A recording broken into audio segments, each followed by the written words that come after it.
জামালপুরের ইসলামপুরে খালের মাঝে অদ্ভুতভাবে দাঁড়িয়ে একটি ব্রিজ নির্মাণের 1 বছরেও সেখানে রাস্তার ব্যবস্থা করা হয়নি, তাই কোনো কাজেই আসছে না স্থানীয়দের। তদন্ত শেষে ব্রিজটি সচল করার আশ্বাস দিয়েছেন পৌর প্রশাসক। এই রমজানে নিজের পাশাপাশি আপনার ঘর এবং টয়লেটকে রাখুন পরিষ্কার এবং জীবাণুমুক্ত। নতুন বেস্ট এভার হারপিক এখন 5 মিনিটেই পরিষ্কার। ইসলামপুরের কাজীহারা এলাকা আলাই খালের উপর দাঁড়িয়ে 10 ফুট দৈর্ঘ্য ও 5 ফুট প্রস্থের ব্রিজ 1 বছর আগে নির্মিত হলেও দুপাশে নেই সংযোগ সড়ক, তাই কাজে লাগছে না এলাকাবাসীর। চলাফেরা অসুবিধে, আঙ্গুর মনে করেন পোলাপান স্কুল কলেজে যাওয়ার পায় না। 2 মিনিটের পাশে ব্রিজের মাটি দিয়ে নাবো, মাটি না দিলে ব্রিজের কোনো মূল্যায়ন নাই। এই ব্রিজ দিয়ে কি লাভটা হয়েছে? আর এই ব্রিজ যে এটা ব্যয় করছে, এটা তো ব্যর্থ কাজে ব্যয়। ব্রিজের কারণে বর্ষায় বাধাগ্রস্ত হচ্ছে পানি প্রবাহ। স্থানীয়রা বলছেন এটি অপরিকল্পিত একটি প্রকল্প। এজন্য পৌরসভার সাবেক মেয়র ও আওয়ামী লীগ নেতা আব্দুল কাদের শেখের অনিয়ম দুর্নীতিকে দায়ী করছেন তারা।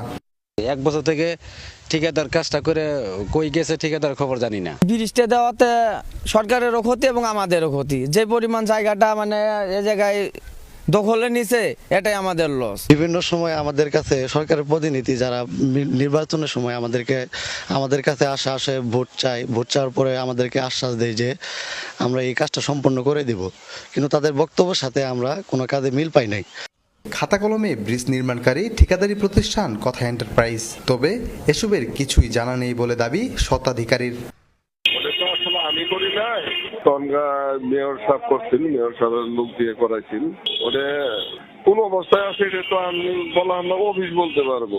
সম্প্রতি বিএনপির করা নাশকতা মামলায় গ্রেপ্তার হয়ে কারাগারে পৌরসভার সাবেক মেয়র। দায়সারা জবাব দিলেন পৌরসভার সচিব, তবে তদন্তের আশ্বাস দিয়েছেন পৌর প্রশাসক।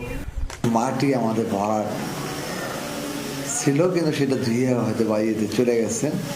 আমরা সেই ব্রিজের ভরাট করা সেই ভাঙ্গাইটাকে সচল করার জন্য আমরা ভবিষ্যতে এখানে আমরা মাটি ভরাট করে এটা আমরা সচল করব।